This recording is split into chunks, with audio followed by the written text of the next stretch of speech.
Hello दोस्तों, जीअं त अॼु असांजो टॉपिक आहे सेंटेंस। जीअं त असीं जेको पहिरीं जेको लेक्चर में असीं पढ़ी चुका आहियूं सेंटेंस छा आहे, सेंटेंस जे बारे में जेका सेंटेंस जा काइंड वग़ैरह असीं जेको चार बेसिक असीं जेको पढ़ी चुका आहियूं। हुन खां पोइ सेंटेंस जा ॿ पार्ट हूंदा आहिनि, ठीकु आहे।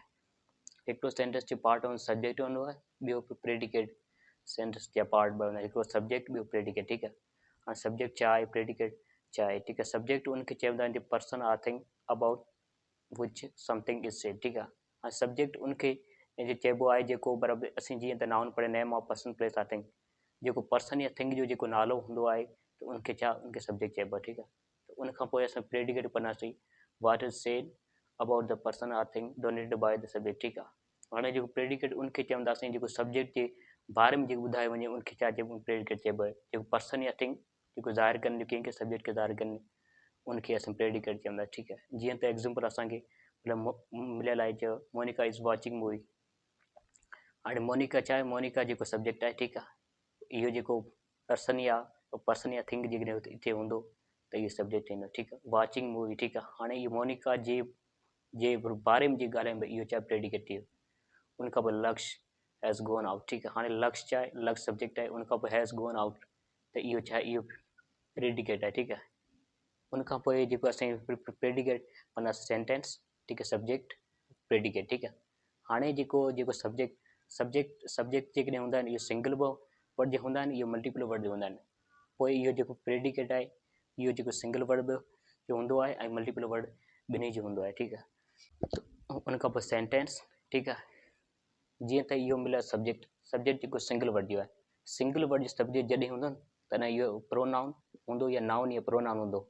ऐं ॿिया जेको मोस्टली तौर ते इहो जेको नाउन ऐं प्रोनाउन हूंदो, ऐं कंहिं वक़्तु इहो जेको आइन जी फॉर्म इहो बि जेकॾहिं हूंदो त इहो जेको तमामु मिनिमम हूंदो, घटि हूंदो, ठीकु आहे। इहो नाउन ऐं प्रोनाउन वधीक हूंदो, ठीकु आहे। त उनखां पोइ प्रेडिकेट, इहो प्रेडिकेट सिंगल वर्ड जो थींदो आहे त इहो इस्तेमालु थींदो आहे जेको वर्ब में, ठीकु आहे। हेल्पिंग वर्ब या जेको मेन वर्ब हूंदो, ठीकु आहे। जीअं त एग्ज़ाम्पल असांखे मिलियल यू गो ऐं सन शाइन्स डॉग बार्क्स, ठीकु आहे। हाणे यू ऐं सन ऐं डॉग, ठीकु आहे, इहो छा आहिनि, इहो आहिनि सब्जेक्ट आहिनि, ठीकु आहे। इहो सिंगल वर्ड जा आहिनि, ठीकु आहे, सभई सब्जेक्ट आहिनि। उनखां पोइ रिमेनिंग पार्ट पे इहो छा आहे, इहो प्रेडिकेट आहे, ठीकु आहे। इहो बि सिंगल वर्ड जा आहिनि, गो शाइन्स बार्क, ठीकु आहे। उनखां पोइ सेंटेंस, सब्जेक्ट प्रेडिकेट, ठीकु आहे। हाणे हिते जेको सब्जेक्ट मिलियल इहो मल्टीपल वर्ड्स जो आहे, इहो सब्जेक्ट वर्ड हूंदो या सिंपल वर्ड्स हूंदो, ठीकु आहे। उनखां पोइ असांखे मिलियल आहे जेको मल्टीपल वर्ड्स जेको प्रेडिकेट आहे, ठीकु आहे। प्रेडिकेट जेको मल्टीपल वर्ड्स मिलियल आहे, हिते जेको प्रेडिकेट वर्ड ख़ुदि हूंदो, ठीकु आहे। हाणे हिन जो एग्ज़ाम्पल इहो आहे, ठीकु आहे। हाणे पहिरियों जो सेंटेंस शी इज़ डांसिंग, ठीकु आहे। हाणे जेको शी आहिनि, शी जेको इहो सब्जेक्ट वर्ड आहे ऐं बाक़ी जेको रिमेनिंग पार्ट आहे इहो प्रेडिकेट आहे। प्रेडिकेट खां वर्ब जेको मेन वर्ब हिन में कहिड़ो आहे, हिन में डांसिंग इहो जो प्रेडिकेट बनंदो आहे। जीअं त असांखे ईअं सही तरीक़े असां ईअं सुञाणे सघूं त कहिड़ो सब्जेक्ट हूंदो, ठीकु आहे। इहो टिप्स न लाइ हू ऐं वाट, जेकॾहिं हू ऐं जेकॾहिं वाट, जेकॾहिं हिते हू हूंदो या वाट हूंदो त इहो छा हूंदो, सब्जेक्ट हूंदो, ठीकु आहे। हू या वाट इहो सब्जेक्ट हूंदो, ठीकु आहे। मिसाल तौरु शी आहे, मोनिका आहे, मोस्ट एनिमल्स आहे, द ओल्ड मैन, इहो छा सभु सब्जेक्ट आहिनि, ठीकु आहे। उनखां रिमेनिंग पार्ट इहो प्रेडिकेट आहे, ठीकु आहे। हाणे पहिरियों असीं पढ़ंदा शी इज़ डांसिंग, ठीकु आहे। शी त इहो सब्जेक्ट वर्ड आहे, बाक़ी जेको इहो डांसिंग इहो प्रेडिकेट वर्ड आहे, ठीकु आहे। Monica likes to play out basketball, हाणे मोनिका छा आहे, मोनिका सब्जेक्ट आहे, हिन में इहो सब्जेक्ट वर्ड आहे, ठीकु आहे। Likes to play basketball, play छा आहे, प्ले इहो प्रेडिकेट वर्ड आहे। त उनखां पोइ असीं sentence most animals walks on the 4 foot, वधीक जेको एनिमल्स हूंदा आहिनि इहो जेको चार जेको पेरनि ते हलंदा आहिनि, ठीकु आहे। हाणे हिन में जेको आहे मोस्ट एनिमल्स इहो सब्जेक्ट आहे, ठीकु आहे। हाणे इन में जेको एनिमल्स सिर्फ़ु आहे इहो जेको सब्जेक्ट वर्ड आहे।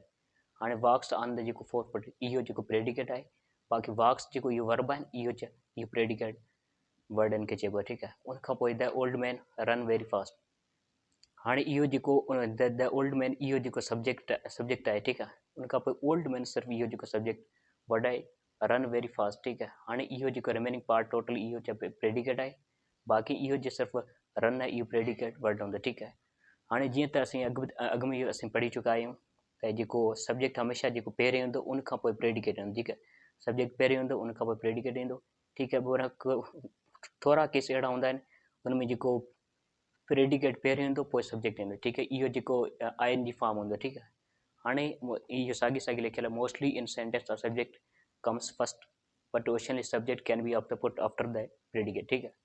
पहिरीं जेको सब्जेक्ट हूंदो उनखां पोइ छा ईंदो आहे, ई प्रेडिकेट मोस्टली तौर केस ई हूंदा आहिनि, ठीक है। कंहिं कंहिं वक़्तु जो imperative sentence subject can B omitted. हाणे इम्पेरेटिव सेंटेंस जेको असीं अॻु में पढ़ी चुका आहियूं, हिन में सब्जेक्ट खे असांखे ओमिट करणु पवंदो, ठीक है। जीअं त एग्ज़ाम्पल असांखे मिले हियर कम्स द ज्यूरी, ठीक है। ज्यूरी हिकु टीम हूंदी आहे, ठीक है। जीअं वधीक माण्हू हूंदा आहिनि, टीम हूंदा आहिनि, जेके आर्मी वग़ैरह में जेके ज्यूरी हूंदी आहे, ठीक आहे। उनखां पोइ हिते जेकॾहिं हियर कम्स, ठीक है, हियर कम्स छा आहे, इहो प्रेडिकेट आहे। द ज्यूरी छा आहे, सब्जेक्ट आहे, ठीक। हाणे जेको असांजो प्रेडिकेट उनखे चवंदो आहे, ऐं जेको पर्सन या थिंग जे बारे में जे ॻाल्हाए वञे उनखे छा चइबो, उनखे चइबो प्रेडिकेट। सब्जेक्ट प्रेडिकेट, पोइ असांखे कम हियर, ठीक है। हाणे कम हियर हिते जेकॾहिं हिते जेको इम्पेरेटिव सेंटेंस आहे, ठीक है, कम हियर, ठीक है। हिते यू अंडरस्टूड आहे, ठीक है। यू का असांखे हिते जेको सब्जेक्ट खे ओमिट करे छॾियो, ठीक है। हिते असां जेको सब्जेक्ट खे ओमिट करे हिते ईंदो यू, असां सब्जेक्ट खे ओमिट करे छॾियो। उनखां पोइ गेट आउट, ठीक है। इहो जेको गेट आउट आहे, हिते बि असां यू खे अंडरस्टूड आहे, ठीक है। हिते बि असां जेको सब्जेक्ट खे ओमिट करे छॾियो, जीअं त असां इम्पेरेटिव सेंटेंस में आहे सब्जेक्ट खे असांखे ओमिट करे छॾिणो, ठीक आहे। उनखां पोइ जेकॾहिं इहो एक्सक्लेमेशन इस्तेमालु थी वियो आहे, इहो जेको स्ट्रॉन्ग फीलिंग जे लाइ इस्तेमालु थियो, गेट आउट, त इहो स्ट्रॉन्ग फीलिंग्स आहे, हुनजी करे असांजो एक्सक्लेमेशन इस्तेमालु थियो, ठीक आहे। Okay, thank U.